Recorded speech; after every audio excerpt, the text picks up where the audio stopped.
Informação especializada, influente e confiável.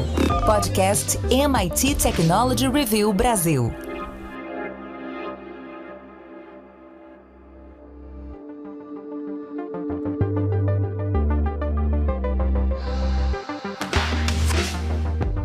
Olá, eu sou André Miceli e esse é mais um podcast da MIT Technology Review Brasil. Hoje eu, Rafael Coimbra e Carlos Aros vamos falar sobre o espaço. Pois é, de lá pode vir o nosso próximo problema ambiental. O que acontece é, quando os satélites chegam ao fim da sua vida útil, uma prática comum é o que se chama de desorbitá-los, o que significa enviá-los de volta para a Terra, e quando eles passam na atmosfera, nesse processo de retorno, eles acabam queimando em função do atrito intenso com as camadas superiores da nossa atmosfera. A questão é que a gente não conhece o impacto ambiental dessa prática no longo prazo. Antes da gente começar a debater o futuro, eu quero dizer que esse podcast é um oferecimento do SAIS, Líder em Analytics, e fazer aquele convite para você entrar para nossa comunidade lá em www.mittechreview.com.br/assine. Rafa Coimbra, a gente tem visto um crescimento bastante acelerado no número de satélites em órbita, e a expectativa é que essa aceleração aumente. Temos Elon Musk espalhando satélites, outras empresas de vários países também entrando nessa briga e os próprios governos de vários países trabalhando nesse sentido também. Me explica o que está acontecendo e fala sobre as implicações ambientais desse crescimento. Nesses últimos dias, André, a gente olhou muito para o alto a procura de drones. Lá nos Estados Unidos teve muita gente ali com medo de que estaria havendo uma invasão alienígena, só que a gente não está olhando para o que existe realmente de concreto hoje, que são satélites que se transformam cada vez mais em lixo espacial. Então, só para a gente transformar isso aqui em números, ali na virada do milênio, ali nos anos 2000, a gente tinha cerca de 1.000 satélites orbitando o planeta Terra. Hoje são 10.000 e a expectativa é que nos próximos 5 anos, ou seja, ali em 2030, a gente tenha pelo menos mais 10.000 satélites. Então é um crescimento exponencial de um lixo metálico que, como você explicou, quando esses satélites eles reentram, eles chegam aqui na Terra, eles são pulverizados e viram ali uma grande nuvem metálica. Tem alumínio, tem titânio, tem um monte de substâncias, sódio, que ficam ali suspensas e essas substâncias interagem com aquela composição atmosférica. Esse número também de reentrada ele vem crescendo. A gente teve esse ano 300 reentradas desses satélites que vão se pulverizando quando chegam na atmosfera. E não está o problema, André, além desse crescimento exponencial, como você falou, que tem novas empresas, só o Elon Musk é responsável por uma maior parte desses satélites que hoje existem. E aí a gente tem a Amazon com o projeto Kuiper, que também prevê formar esse cinturão de satélites. Você tem a China também, todo mundo querendo trabalhar com essa camada de internet espacial. Só que a gente não sabe ainda os efeitos exatos. E um problema que os cientistas têm é como você mede esses impactos. Você tem que levantar um balão estratosférico para medir o que está acontecendo. Esses eventos eles são muito rápidos, né? O satélite está reentrando ali com 11 km por segundo, ali a 60, 80 km da Terra. Não é uma coisa como você vai ali num lago, numa montanha, medir um efeito. É algo que você tem que acompanhar à distância, com câmeras, com outros equipamentos que tornam esse processo mais difícil. E como você acompanha esse monitoramento, né, o que está acontecendo lá a 60, 80 quilômetros de distância aqui da Terra, isso não é uma tarefa simples. Fato é que a gente vai precisar fazer isso porque se esse crescimento aumentar, talvez, hoje não representa nenhum grande risco. Você tem uma poluição sim, mas comparativamente, há quem diga que, por exemplo, um dos efeitos é você prejudicar a camada de ozônio. Isso ainda é irrelevante se comparado ao total do resto das poluições e dos impactos climáticos. Mas, no longo prazo, é provável e é possível que isso cresça. E aí a gente já tem que estar se preparando, já tem que estar medindo, monitorando, entendendo o que está acontecendo, porque a indústria está pressionando. Esses satélites, antigamente, eles ficavam 20, 30 anos em órbita. Agora, por conta justamente dessa revolução, atualização tecnológica, as empresas já estão fazendo pressão para que, por exemplo, os satélites sejam substituídos de 5 em 5 anos. Porque, obviamente, a tecnologia está aumentando, está evoluindo. 5 anos agora é muito tempo em termos de evolução tecnológica e ninguém quer ficar com um satélite defasado. Por exemplo, o Elon Musk com um satélite de internet espacial defasado. Se daqui a 5 anos tiver um muito melhor, ele, obviamente, vai querer substituir. Então, o problema só tende a aumentar e é hora da gente entender e monitorar. Carlos Aros, como a gente consegue equilibrar essa necessidade de minimizar os detritos espaciais com a prevenção de poluição atmosférica resultante dessa entrada dos satélites? Quais são os caminhos possíveis? Rafa trouxe um pouquinho disso, quero explorar essa história. O que precisa ser levado em conta aí é que nós não estamos falando de uma distância acessível, né? A gente está falando de muito complexo o processo para que essa reentrada aí possa ser acompanhada. Então, a gente está falando de distâncias de 130 mil quilômetros, depois isso começa a descer 80 quilômetros, e aí a história vai ficando cada vez mais complexa, porque acontece em uma camada da nossa atmosfera em que o momento dessa reentrada, em que a desintegração, vamos dizer assim, desses satélites ocorre, é um ponto em que os satélites que estão na órbita estão distantes para que equipamentos consigam fazer aferições precisas e, do lado da Terra, balões meteorológicos não conseguem alcançar essas altitudes, de modo que é meio que uma zona cinzenta. O que vem sendo feito pelos especialistas, e aí a Agência Espacial Europeia acompanhou recentemente a reentrada de um satélite, colocando aí num avião uma série de sensores, conectou esses sensores, então, desde infravermelho até outros elementos que poderiam ajudar a fazer essa coleta. Essas câmeras conectadas para fora, com lentes especiais para dar conta de que fosse possível entender a movimentação dessas partículas, né, a disseminação dessas partículas pela atmosfera. E aí tem um pedaço dessa desintegração que é visível, ela pode ser registrada por essas câmeras, e um outro pedaço que é muito difícil de ser acompanhado, e eles fazem aí a coleta disso através de infravermelho e outros filtros para conseguir separar e identificar esses elementos químicos ali. Imagine que no momento dessa desintegração, o que os cientistas estão monitorando, que está sendo despejado ali na nossa atmosfera, alumínio, titânio, enfim, tem uma série de elementos que estão sendo pulverizados. Só que aí tem um detalhe nessa história. Tudo que sobe e desce, o satélite está descendo, essa desintegração acontece, e no momento em que essa camada, vamos dizer assim, de poeira se espalha pela atmosfera, ela começa a fazer uma descida lenta e gradual, que, segundo os cientistas, ela ocorre ao longo de décadas. Significa que essas partículas, né, dessas cinzas aí, desses satélites, elas vão gradativamente descendo e interagindo com os gases atmosféricos. E qual é a dificuldade agora? Eles precisam entender, e aí já há alguns periódicos, né, publicando estudos que juntos vão dar a dimensão do todo, quais são os resultados dessas interações.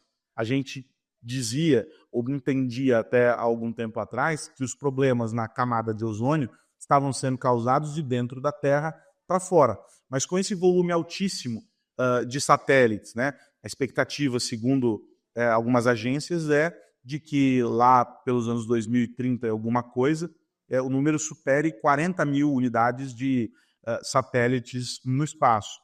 Isso tudo faz com que a nossa camada de ozônio esteja sendo esgotada de fora para dentro também, e não só de dentro para fora. A gente fala de queimadas, de outros processos que causam danos à camada do ozônio, com uma recuperação que não se sabe ainda exatamente como pode acontecer, uma vez que as agressões continuam, mas também de fora para dentro, ou seja, é uma espécie de sobrecarga num ambiente em que já existe uma destruição sendo desenvolvida. E alguns elementos ali que surgem a partir da queima do alumínio, por exemplo, acabam criando uma espécie de escudo refletor. Ele mantém, faz o processo de reflexão da luz do sol e ajuda no processo de aquecimento dessas camadas aí atmosféricas, ou seja, existe um processo de desconstrução do nosso ambiente em função da queima desses resíduos aí dos satélites. O lado, entre aspas, positivo disso tudo, apesar da gente ter todas essas informações e muitas outras, é que a partir disso surgem possibilidades de estudo sobre, por exemplo, a escolha de materiais que vão compor eventualmente esses satélites, esses equipamentos que vão ser lançados para a órbita, para que nessa reentrada o efeito seja menor. Entender, por exemplo, o que não deve fazer essa reentrada e como fazer a coleta disso, eventualmente, ou a destruição disso no espaço.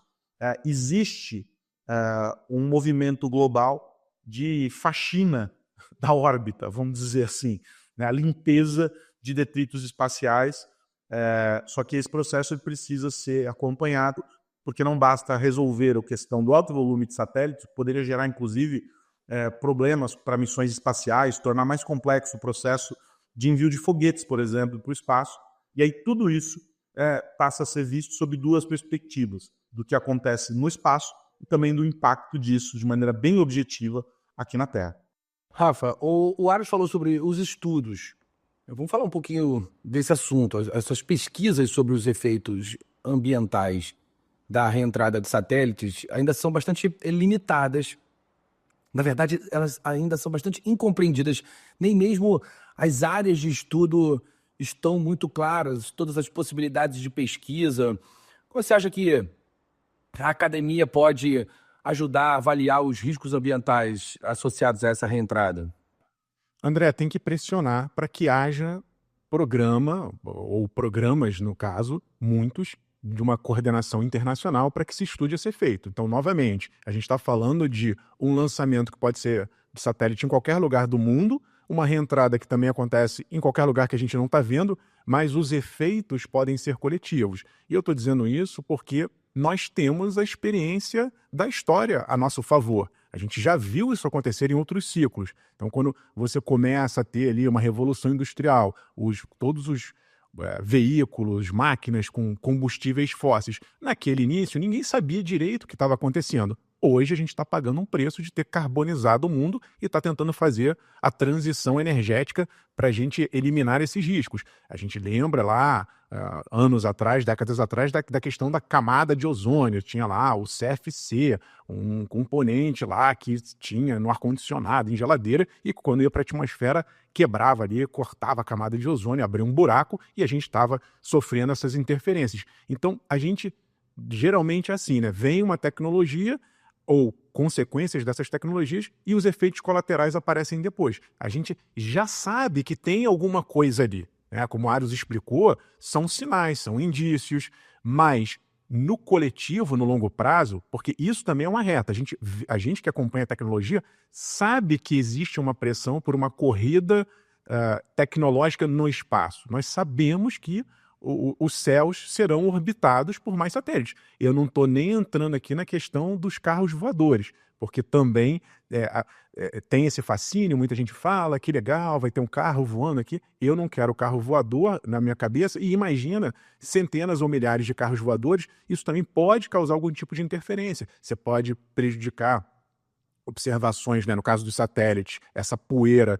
cósmica pode prejudicar avaliações astronômicas. Você simplesmente cria uma cortina no céu. Estou falando de órbita, mas no caso dos carros terrestres, carros voadores, você teria uma camada poluindo o visual aqui da Terra, se esse futuro ele realmente acontecer. Então a gente sabe que existe uma pressão no mercado, sabe que existe um movimento para construir, ter mais satélites em órbita, sobretudo por conta da internet espacial. Então, se a gente sabe disso, é hora de agir. E, novamente, medir isso é importante. Não só medir, mas monitorar. O que a gente vai precisar fazer é acompanhar ao longo. Você não faz uma pesquisa em um evento. É claro, né, tem pesquisadores que vão lá e observam essa reentrada e tentam fazer um estudo daquele momento. Mas isso é bom, mas não o suficiente. O que a gente precisa é de um acompanhamento ao longo de muitos anos para que se entenda a extensão desses efeitos. E como eu disse, são vários efeitos. Desde do visual, de você criar uma camada que polui o visual, até você ter substâncias que podem agredir essa camada que nos protege de muitas coisas que vêm de fora. É um momento de começar, de fazer uma coordenação internacional e de se entender que esse problema é de todos. O fato da gente não estar enxergando isso sem trocadilho não nos exime de começar esse trabalho logo agora. Carlos Aros, o Rafa falou dos satélites na cabeça. Certamente tem muito mais gente que pensa dessa maneira, inclusive eu. E isso me faz pensar que é uma questão social, e sendo uma questão social tão ampla, seria interessante imaginar uma regulamentação internacional, um acordo entre os países, enfim. Algo que fosse pensado como uma política mais ampla, que não fosse tão incipiente quanto essas parcas visões que nós temos hoje em dia. Dá para imaginar a comunidade internacional desenvolvendo políticas eficazes para mitigar os efeitos ambientais dessa atividade espacial? Na verdade, não só os ambientais, mas os efeitos dessa crescente atividade espacial no geral? A gente tem alguns acordos e tratados internacionais, não à toa que o direito espacial internacional é um ramo importante desde que sempre foi, mas sobretudo depois que as empresas privadas passaram a operar também missões espaciais e etc. Alguns deles têm data de 1960 e alguma coisa. Tem um que fala sobre resgate, um tratado, enfim, fala sobre cooperação internacional. O Brasil é signatário de vários desses.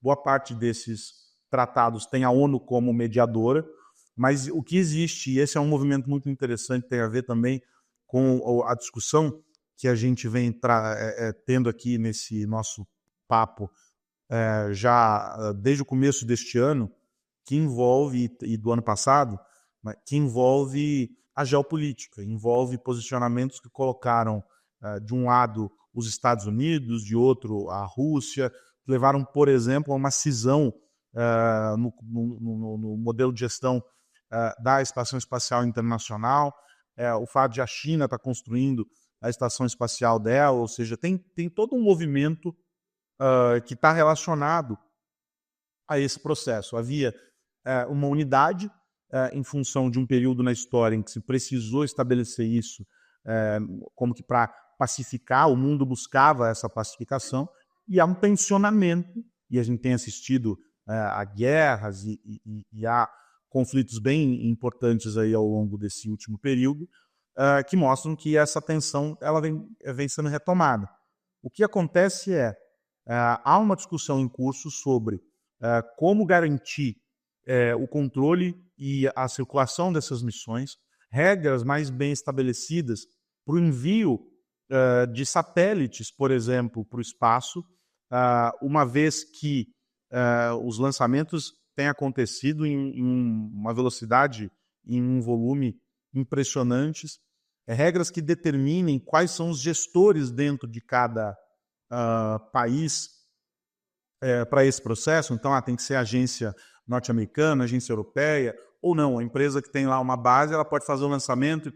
Tem todo um processo sendo desenvolvido. A grande questão, André, é que neste caso específico, a gente já teve, por exemplo, no começo do meio desse ano, a SpaceX sendo acusada de violar leis internacionais com os envios de missões que ela propõe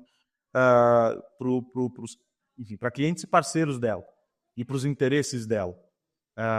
O grande ponto é que os mesmos players que hoje estão operando esse debate sobre o envio de missões espaciais, a questão dos satélites, que operam esses satélites, são os players que estão discutindo todo o processo de proteção de dados aqui na Terra, que estão discutindo a predominância dessas big techs em determinados segmentos, questões de competitividade, são todos os mesmos players. É mais ou menos como se fosse a mesma turma discutindo em rodadas diferentes assuntos distintos, mas sempre as mesmas cabeças pensando o tema, porque são as mesmas empresas que estão tratando disso. A gente falou da Amazon, a gente falou da SpaceX, que está vinculada ao Elon Musk, ou seja, não muda muito. E aí é um debate que está muito baseado nos interesses econômicos / políticos desses países. Os Estados Unidos têm a preferência por garantir que as empresas dele tenham predominância, as empresas que estão muito mais próximas a ele. Do outro lado, a força estatal chinesa querendo uma liberação para poder operar com outro nível de autonomia e por aí vai. Os tratados eles têm valor, eles estão ainda em vigência, buscam esse benefício coletivo, ou seja, todos os países devem buscar, quando fazem investimentos para a exploração espacial, o benefício do mundo, não pode ser algo específico. Mas tudo isso é muito bonito no texto, a prática, a gente sabe, é outra. Mas o ponto é, todos esses tratados que ainda estão vigentes colocam, de algum modo, pressão sobre essas empresas e, por isso, o interesse em mudar. É uma discussão em curso e uma discussão que, me parece, nós não vamos ter uma resposta tão rápida. E já que é assim, está na hora de virar a chave, eu pergunto, Rafa Coimbra, no que você vai ficar de olho essa semana? O que mais você precisa saber? Tô de olho, André, numa novidade, mais um capítulo da batalha da inteligência artificial. A gente teve, nesses dias, a OpenAI anunciando que agora o GPT vai estar disponível no WhatsApp, então as pessoas podem conversar com o ChatGPT numa plataforma que está em 99% dos celulares do Brasil, né, o WhatsApp. Então acho que isso vai aumentar a visibilidade do GPT. Nos Estados Unidos eles lançaram um adicional que é um 800 ChatGPT. Você liga para o ChatGPT e conversa com o ChatGPT. Então o que a gente está falando aqui é de uma inserção de uma tecnologia de uma forma mais natural, com as pessoas falando, as pessoas se comunicando pelo WhatsApp. Isso eu acho que vai dar um impulso para o GPT.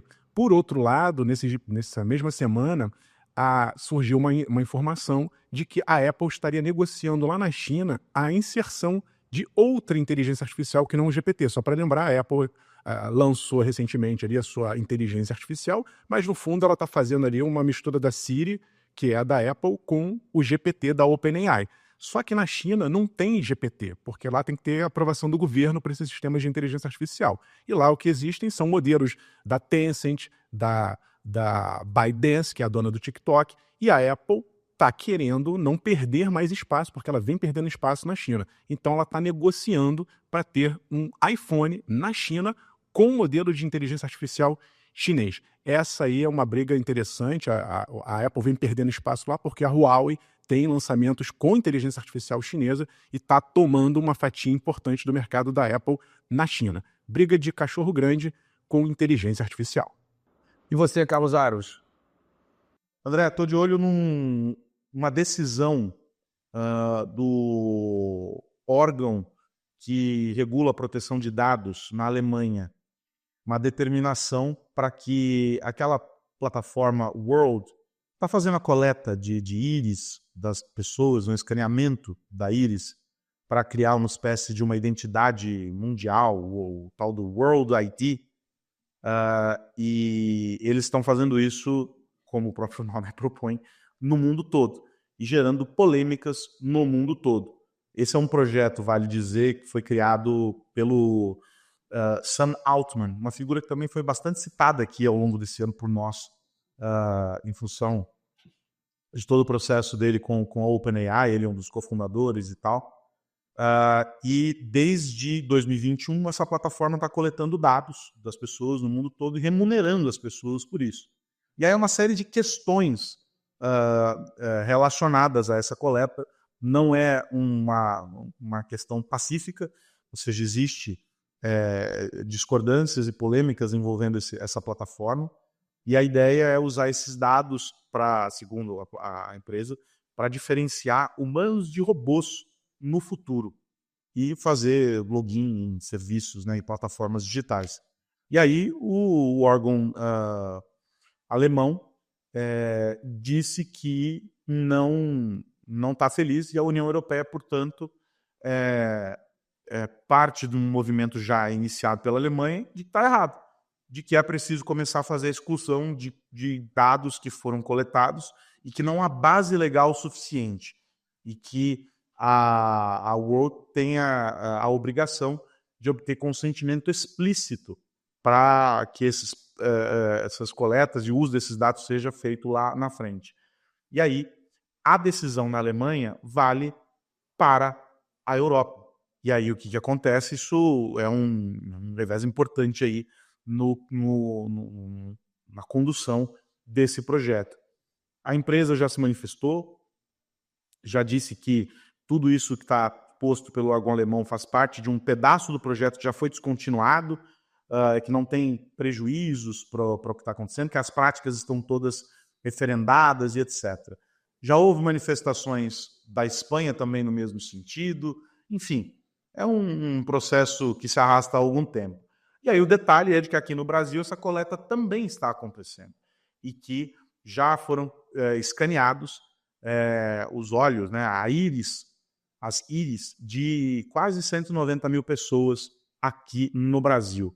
E aí quem aceita integrar aí esse projeto entra na plataforma, ganha um criptoativo, aí um token, que é a WorldCoin, que é essa moeda que a empresa criou, que pode ser convertida em real, quase como se a pessoa estivesse sendo remunerada, passa a integrar essa base de dados e aí lá na frente o projeto se estabelece e aí vai ser possível, por exemplo, substituir o CAPTCHA, né, essa ferramenta, aquela lá da selecione as imagens e etc., e aí que é um modo de autenticação, entre outros recursos que estão sendo colocados na plataforma. O tema é polêmico, eu já tinha falado sobre isso, acho complexo demais, e é compulsório, e faltam respostas, e eu acho que os órgãos de proteção de dados estão certíssimos em fiscalizar, em cobrar respostas e, eventualmente, paralisar o processo para entender o que está acontecendo, né?